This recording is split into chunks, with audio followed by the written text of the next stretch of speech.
top team in the AFC, taking on the Dolphins down in Miami. Patrick Mahomes. First drive of the game for KC, and Mahomes' pass is tipped at the line, picked off by Byron Jones, and he fumbles at the end of the play, but the Dolphins do recover.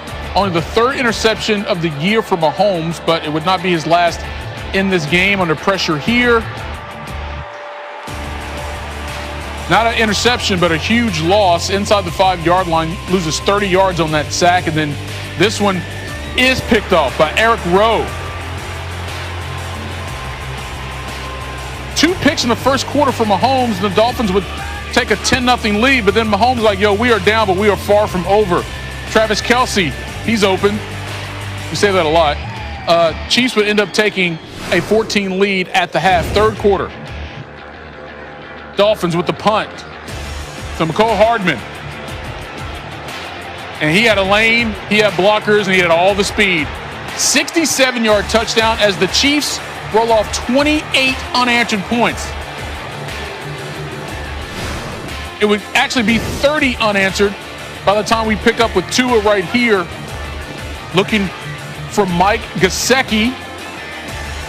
Into traffic, didn't matter. Second touchdown of the game for Gesicki, so the Dolphins now trail at 30-17. Tua not done. Sneaks it in from a yard away. It's now a 30-24 game. Chiefs ensuing possession. It's 4th and 1, and they go for it. And Mahomes to Tyreek Hill. Chiefs would win it 33-27. They clinch the AFC West title. Here's Jeff Darlington from South Beach. Well, the Chiefs had one of those days on Sunday that reminds us of 2 things. Number 1, it isn't always easy for Kansas City. And number 2, even on their mediocre days, they're so very hard to beat.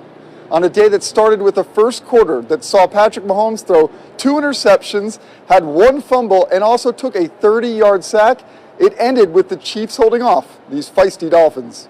You get angry. You don't want to turn the ball over and put your defense in that situation. At the same time, I have the ultimate confidence in the guys around me that we're going to keep battling and find ways to win football games. And kind of like I said, our defense kept us in the game.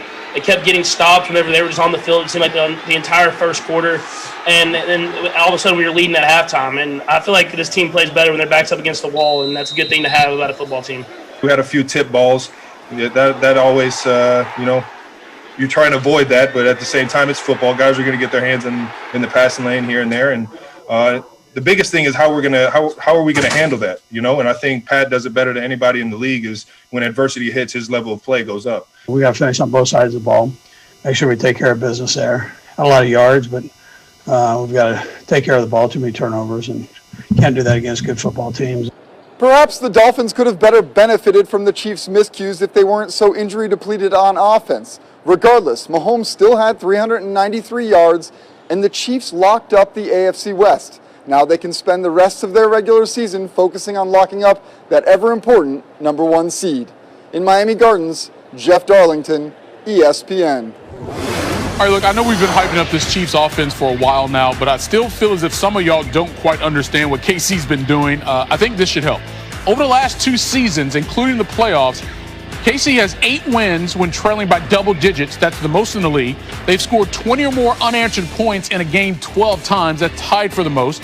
And number 15 has only thrown multiple picks in a game twice. Today and Super Bowl 54. And oh yeah, they won both of those games. But here's the deal. Speaking of the Super Bowl, Mahomes remembering that his 2 worst games in the last 2 seasons have come down in Miami, yet he's 2-0 at that stadium. He went to Twitter and said, I have a love-hate relationship with Hard Rock Stadium. As long as you win, you can love it and hate it all you want to. Tim, let me start with you. The Chiefs won this game despite committing 4 turnovers, including 3 picks from Patrick Mahomes. How did Kansas City's defense help them win this game?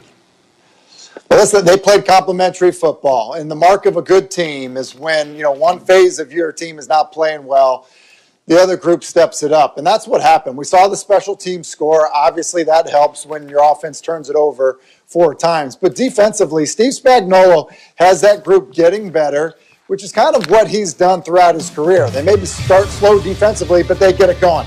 It's a split zone run by Miami here. Offensive line working the left, the tight end's going to dig out to the right.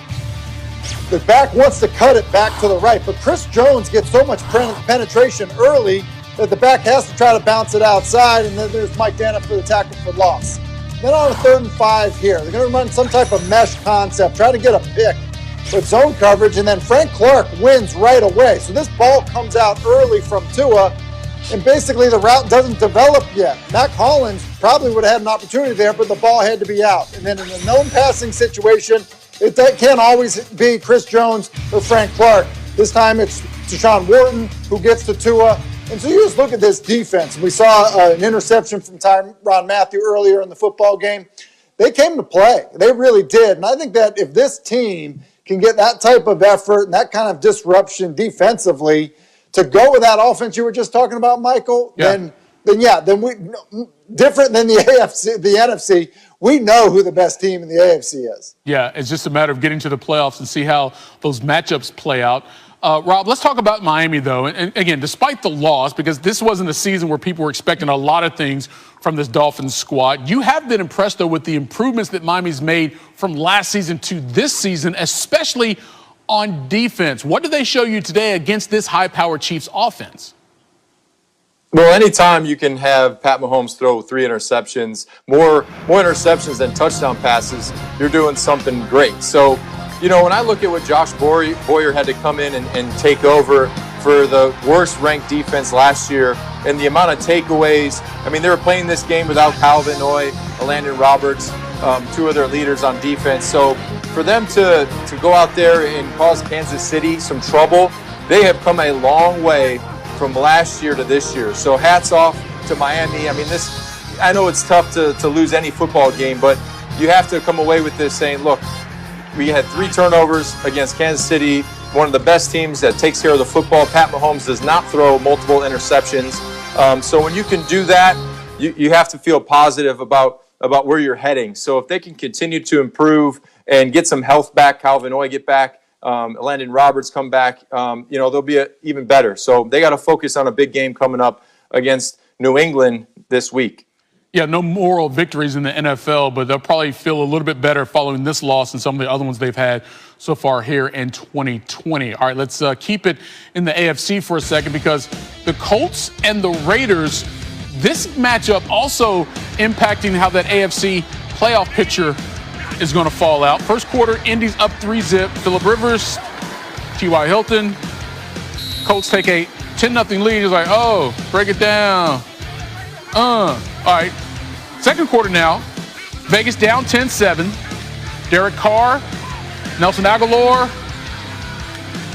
Carr's second touchdown of the game gives the Raiders a 14-10 lead. But here come the Colts. Next possession.